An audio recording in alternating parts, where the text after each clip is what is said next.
जब तक रेप ना हो तब तक औरतों की इज्जत का ख्याल रखो। आपने मेरा जवाब पूरा सुना ही नहीं। जब तक के बच्चों का कत्ल ना किया जाए तब तक आपको बच्चों की मासूमियत की इज्जत। आपने पूरा जवाब सुना ही नहीं। ये सुनने का कोई फायदा नहीं ना मुफ्ती साहब, क्योंकि जो प्रॉब्लम ऑफ इविल है वो क्लासिकल थियज्म के लेंस से काउंटर या फिर टैकल नहीं हो सकती है। क्लासिकल थियज्म से जब आप ये एक प्रिजम्पशन या फिर प्रमाइस सेट करते हैं कि ईश्वर सर्वज्ञ है, सर्वज्ञाता है, सर्वशक्तिमान है, अच्छाई की मूरत है और ऑल गुड है, वहीं पे आपका आर्गुमेंट खत्म हो जाता है। क्योंकि जब आप ईश्वर को एक सोशल कंस्ट्रक्ट, जो social construct of good and evil है, उससे टाई कर देते हैं तो आप उसको एक सोशल कंस्ट्रक्ट लेवल नहीं कर सकते हैं। इसी के साथ काउंटर आर्गुमेंट ये उठता है कि अगर ईश्वर सर्वज्ञ है, सर्वज्ञाता है, तो उसको ये भी मालूम था कि बुराई कहां है, क्यों हो रही है, और उसको रोक नहीं सका। जहां पे जावेद साहब खेल जाते हैं क्योंकि आपके पास कोई सीधा जवाब नहीं है, आप कहते हैं ये एक टेस्ट है।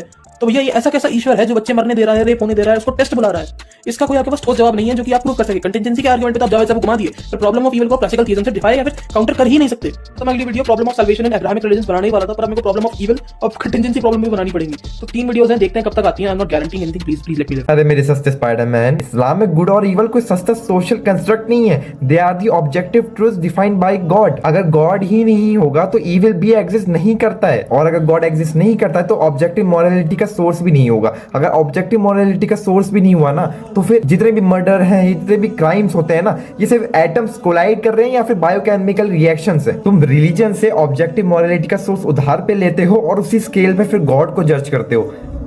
That's a massive logical fallacy। और हाँ सस्ते स्पाइडरमैन, अल्लाह सिर्फ ऑल पावरफुल नहीं है, वो ऑल वाइज भी है, अल हकीम भी है वो। जैसे कि फॉर एग्जांपल एक 3 साल के बच्चे के साथ अगर एक लाइफ सेविंग ऑपरेशन हो रहा है उसका, तो उस बच्चे को वो चीज इविल लग सकती है। क्यों? क्योंकि उसकी रीजनिंग लिमिटेड है। वैसे ही तुम भी अपनी फाइनाइट अकल से एक इनफाइनाइट लॉजिक को जज करने की कोशिश कर रहे हो। मैं बार बार बताता रहता हूँ कि ये दुनिया जन्नत नहीं है, ये पैराडाइज नहीं है, ये एक टेस्ट का ग्राउंड है जहाँ पे हम सारे ह्यूमंस को फ्री विल दी गई है, ताकि हमें उस फ्री विल पे और जो हम ऑप्शन चूज करते हैं उसके बेस पे हमें जज किया जाए। और अगर कोई भी इविल एक्ट करता है तो that's a human corruption, not a flaw in the creator. और भाई सुन तुम ना ये विक्टिम्स की बात तो करो ही मत। मुझे तो बस ये समझा दो कि तुम क्या करके उन विक्टिम्स को जस्टिस दे पाओगे। टिंडा कुछ नहीं कर पाओगे तुम। क्यों? क्योंकि तुम्हारे पास कुछ करने को है ही नहीं। तुम्हारे हिसाब से हम अंधेरे से आए थे और अंधेरे में ही चले जाएंगे, बट इस्लाम ऐसा नहीं कहता है। इस्लाम प्रॉमिस जस्टिस इन दी आखिरा। हर एक बंदे को उसका कॉम्पेंसेशन मिलेगा। और मोटी बुद्धि कंटिजेंसी आर्ग्यूमेंट को घुमाना नहीं बोलते,